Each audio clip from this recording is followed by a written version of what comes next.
I'm Jean-Paul Herzog. I'm the president for Middle East and Africa for Hilton Hotels. So I look after about 45 hotels in that area of the world. Okay, so we're here at AHIC, an exciting event. What are you guys looking to achieve here in the next day or so? Well, I think like everybody else, we're looking to find new partners to grow with. This is a boom area and we want to be part of that boom. We currently have 16 hotels under construction in the pipeline, so to say. And we are very strict with what we call pipeline and what is just talk. So 16 real projects under construction and hundreds of discussions going on for projects that may or may not materialize at some stage. So you feel that the market here and sort of surrounding this is buoyant, that there are people as ever in this area looking to invest and develop? Absolutely, absolutely. I think there is a fantastic optimism for building more hotels. I think it's also a little bit self-fueling, and you hear that the airlines are buying more planes, and obviously it means somebody needs to sleep somewhere. So it's all very positive, yes. Absolutely. And so tell me a little bit about the projects that you are working on or developing at the moment. Here in Dubai, and I only talk about projects that are real, so yep. And signed where the ink is dry, so to speak.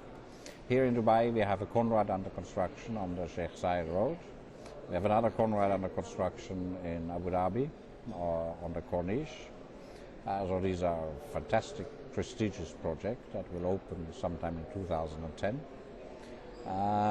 We have in Ras Al Khaimah phases 2 and 3 of our beach hotel under construction that will open in November. Back to Dubai, we opened one of the towers in Jumeirah Beach Residence towards the end of the year. We have a non-hotel but still very interesting beach club under construction.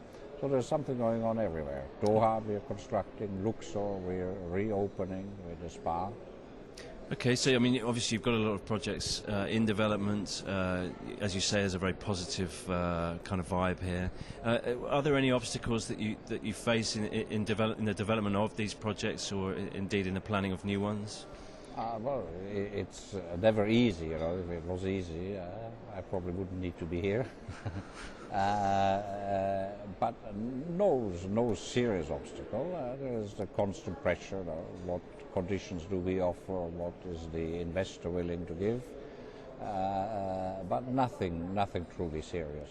And the building industry is meeting all your requirements. We're not directly involved with the builders. Sure. That is the investor who would employ a contractor and so on. Of course, we hear of shortages, be this in rebar, be this in concrete, and probably also shortages in terms of setting priorities. Most of the people who build our hotels, they have other projects as well. And undoubtedly they will have to set their own priorities. Do I want to finish my office building or my residential building or my hotel? So we're not truly part of that, but we are at the receiving end of it, so to speak. Sure. I mean, I know you were here at the WTCC event a couple of weeks ago, and obviously one of the main talking points there was sustainability. How has that affected your existing developments? What impact does that have on your future planning? We have, when we are developing a hotel, we always give technical assistance. That's part of the deal that we make with the owners of the hotels. And we have and have had for a long time quite strict environmental recommendations or specifications that we insisted on. Simple things like reusing the laundry water, for instance, which saves hundreds of cubic meters of water a day.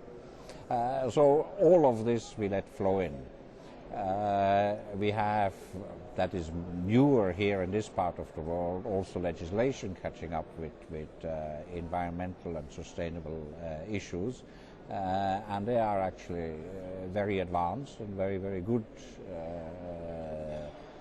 regulations on how you have to build.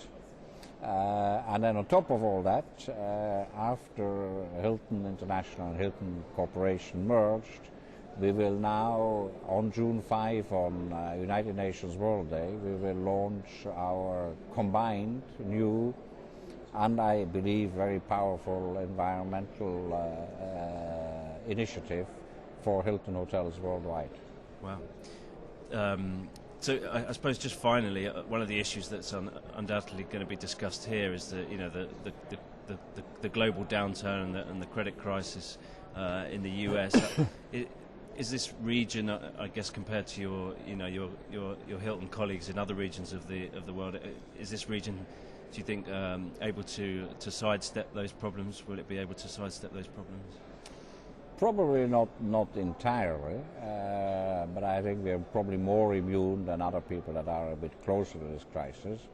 And the reasons are many. Number one is that there is, by many reckonings, actually not enough hotel rooms here. So if there is fewer people coming, it probably doesn't hurt that much. Secondly, we have a very strong regional tourism, which will not be directly affected by the crisis, and therefore will also not affect our hotels. And the third thing is, and that is probably overall on a global basis the most important thing, tourism has grown every year by 4 or 5%, almost regardless of what happens in the world. Last year we've added 50 million tourists to the pot between 2006 and 2007. I'm pretty sure we will add another 50 million this year, and they have to sleep somewhere, they have to eat somewhere, they have to fly somewhere. So I think there are compensatory forces in play that, yes, there may be a credit crisis, but I don't think it'll hit us terribly hard.